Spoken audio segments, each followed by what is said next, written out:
Hello everyone, मैं प्रियंका और आप सभी का स्वागत है होम इन मच मोर में।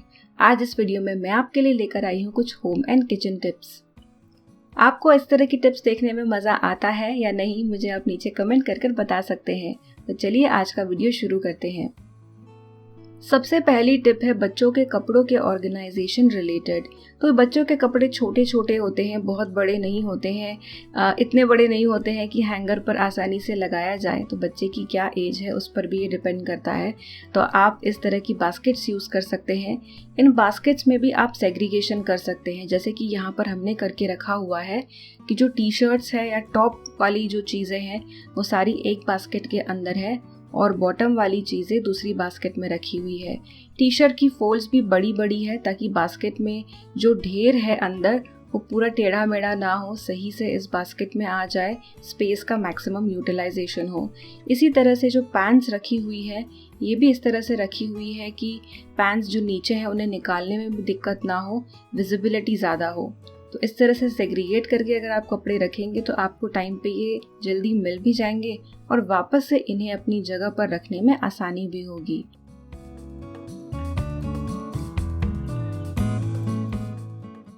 अगर आपको इंडोर प्लांट्स पसंद है और आप ऐसा इंडोर प्लांट देख रहे हैं जिसे पानी कम चाहिए हो और वो ज़्यादा आसानी से टिके कम मेंटेनेंस में, तो ये प्लांट आप अपने घर में रख सकते हैं।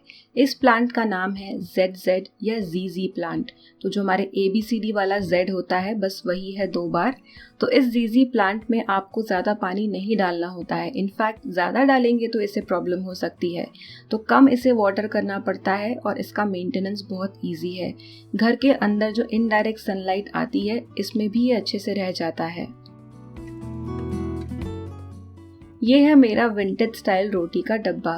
तो अगर आप ढूंढ रहे हैं एक ऐसा रोटी का डब्बा जो फैंसी दिखे तो आप इस तरह का एक विंटेज बॉक्स ले सकते हैं। आपके पास ऑलरेडी अगर है तो वैसे तो ये डब्बा रोटी का नहीं होता है, बहुत बार कुछ और सामान का होता है, आप इसे रोटी का डब्बा बना सकते हैं। मैंने ये वाला डब्बा ऑनलाइन खरीदा था, थोड़ा एक्सपेंसिव हुआ ये, बट मैंने सोचा कि ये जो विंटेज स्टाइल डब्बा है मेरे डाइनिंग टेबल पर बहुत अच्छा लगेगा।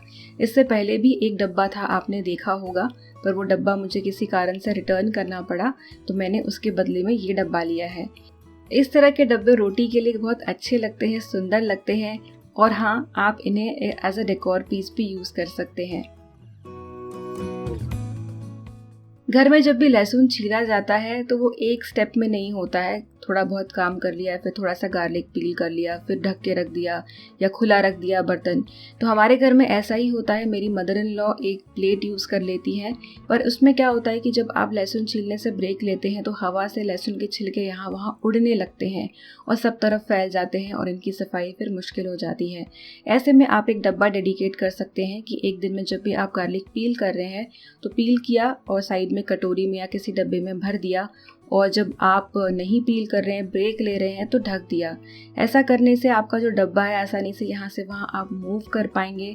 और दूसरी चीज़, जब तक आपका काम पूरा हुआ नहीं है तब तक जो छिलके हैं वो यहाँ वहाँ नहीं उड़ेंगे। और एक बार गार्लिक पील कर दिया तो उसे आप एक एयरटाइट डब्बे में डालकर रेफ्रिजरेटर में रख सकते हैं। तो जैसे जैसे टाइम हो वैसे वैसे गार्लिक पील किया जा सकता है। इस चीज़ को करने के लिए आप कोई भी डब्बा यूज़ कर सकते हैं। यहाँ पर मैं एक आइसक्रीम का डब्बा यूज़ कर रही हूँ, तो आइसक्रीम खाकर ख़त्म हो गई है, वही डब्बा मैंने यहाँ पर ले लिया है। आप इससे थोड़ा सा बड़ा डब्बा भी यूज़ कर सकते हैं, डिपेंडिंग ऑन आप एक टाइम पर कितना गार्लिक लेकर बैठते हैं छीलने के लिए।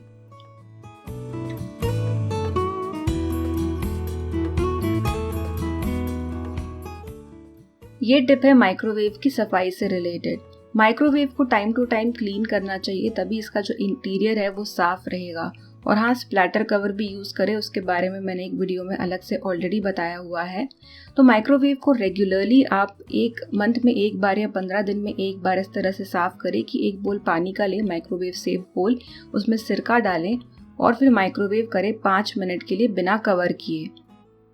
जब आप 5 मिनट के लिए इसे माइक्रोवेव होने देंगे, 4-5 मिनट के लिए, तो पानी उबलेगा और इसकी स्टीम यानी भाप बनेगी और अंदर से पूरे माइक्रोवेव में लग जाएगी। तो ऐसा करने से जो भी माइक्रोवेव में चिपकी हुई चीज़ें हैं, स्टेन है, वो लूज़ हो जाएगी। अगर आपके माइक्रोवेव की प्लेट ज़्यादा ही गंदी हो गई है तो उसे निकाल कर आप धो सकते हैं और फिर अपने माइक्रोवेव को साफ़ करके वापस से इसे आप यूज़ कर सकते हैं। तो मेरी जो ये प्लेट है ये अभी इतनी गंदी हुई नहीं है, मैं रेगुलरली अपने माइक्रोवेव को क्लीन करती रहती हूँ, बट ये स्टीम क्लीनिंग जो है काफ़ी इफ़ेक्टिव होती है, तो वंस इन अ वाइल ये भी आप फॉलो कर सकते हैं।